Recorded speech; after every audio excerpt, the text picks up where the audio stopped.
So, for the last year or so, the big conversation around AI has all been about one thing. How do we make sure this stuff is safe?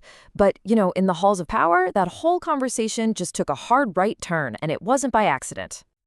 Yeah, that was U.S. Senator J.D. Vance, and what you're hearing there is basically a signal flare for a massive shift in the whole AI debate. Suddenly, the focus isn't on guardrails anymore. Nope. Now it's all about speed, it's about competition, and a really aggressive new push against any kind of regulation. And this gets us to the central puzzle we're going to tackle in this explainer. Look, right now, AI systems are making huge decisions about our lives. Who gets a loan, who gets a job, even what kind of medical care you receive. And as we're about to see, they're often breaking the law while they do it. So why on earth are the biggest, most powerful companies in the world fighting for less oversight? Why did they want to make sure nobody's watching? All right, so the answer, well, it starts when you look at this huge, gaping chasm between what AI promises for the future and the very real damage it's already doing, right here, right now. I mean, we hear all the time about how AI is going to cure every disease and take us to the stars, right? It's this beautiful, utopian future. But that's a long way off. The reality right now is a lot messier. A much more common story is something like an algorithm used by a health insurer that, just by looking at spending data, decided that Black and poor patients needed less medical care. And this wasn't some small test. It affected up to 200 million Americans. And just to be perfectly clear, that is illegal. We have decades of laws on the books built specifically to stop this exact kind of abuse. We're talking about fundamental protections, civil rights, labor laws, equal opportunity, fair credit, privacy. These are the bedrock rules of our society. And yet, right now, a whole lot of AI systems out there are just breaking them, often without anyone even realizing it until the harm is already done. So if these AI systems are already operating in this, let's say, legally questionable space, how does the industry manage to dodge new rules while also trying to get rid of the old ones? Well, it happens through a very powerful and, you guessed it, a very well-funded influence machine. Yeah, and this isn't just one simple tactic, it's a whole multi-pronged strategy.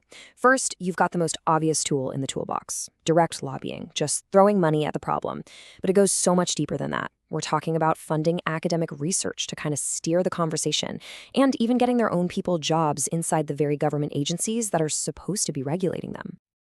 And the amount of money we're talking about here is just staggering. Seriously.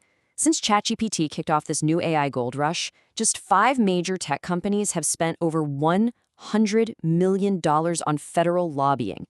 Let me say that again, over $100 million. This isn't just about getting a seat at the table, they're trying to buy the entire room. But look, the industry's influence goes way beyond just writing checks. We're seeing what you could call a staffing pipeline, where tech insiders end up in key government jobs. We're even talking about positions inside the U.S. AI Safety Institute, the very organization that's supposed to be providing oversight. It's an absolutely brilliant way to make sure the industry's point of view is shaping policy from the inside out. Okay, but you can't just come out and tell the public you don't want any rules. That's a bad look. You need a really good reason. And the tech industry, well, they found a very powerful and, frankly, very misleading one. The argument basically goes like this. We are in an AI arms race with China. And any regulation, even the most basic consumer protection, is going to slow us down and let them win. And you know what?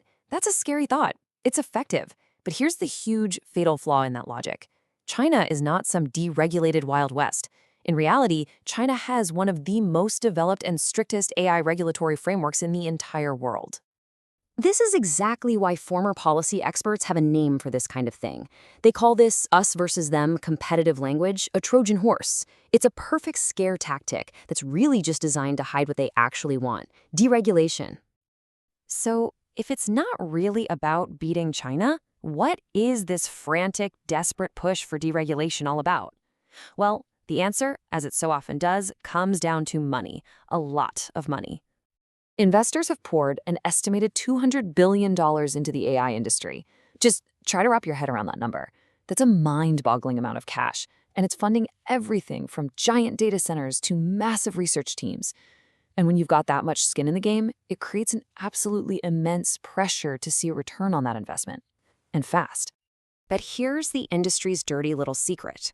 While that investment number is up at $200 billion, the actual revenue, the money that people are really spending on AI products and services, is only around $16 billion.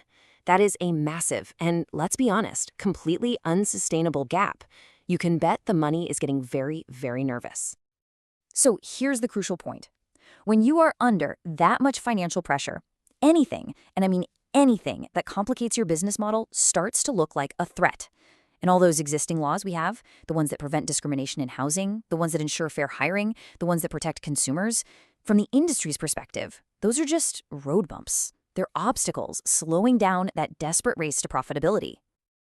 And all of this, it brings us to one final kind of stunning revelation that really reframes this whole debate.